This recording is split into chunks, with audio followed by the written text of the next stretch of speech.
นะครับวันนี้เราจะมาย้ายของนะครับนี่ครับจะมีการย้ายของหนีน้ำท่วมนะครับเนี่ย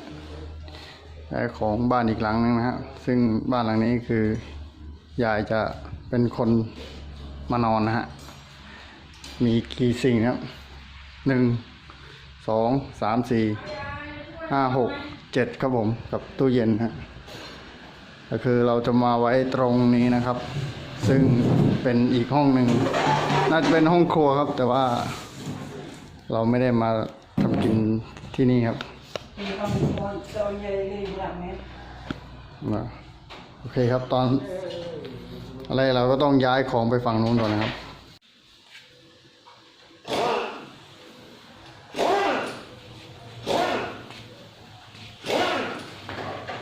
เราชอบเลยชอบ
ครับวันนี้ผมจะมา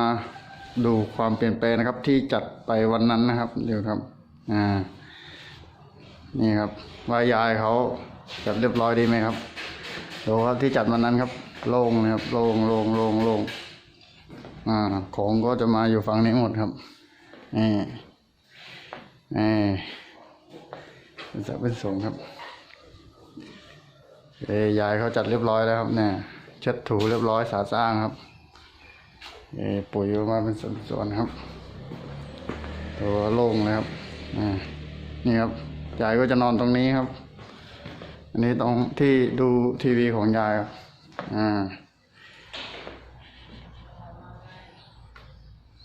ดีครับโล่งเยอะเลยครับนี่สะอาดห้องน้ำฝั่งนู้นครับยายเขาทำความสะอาดเรียบร้อยครับปัดฝุ่น เก็บจอคอมก็พังแล้วครับแต่ยายเอาให้เก็บไว้ตรงนี้ครับโอเคครับ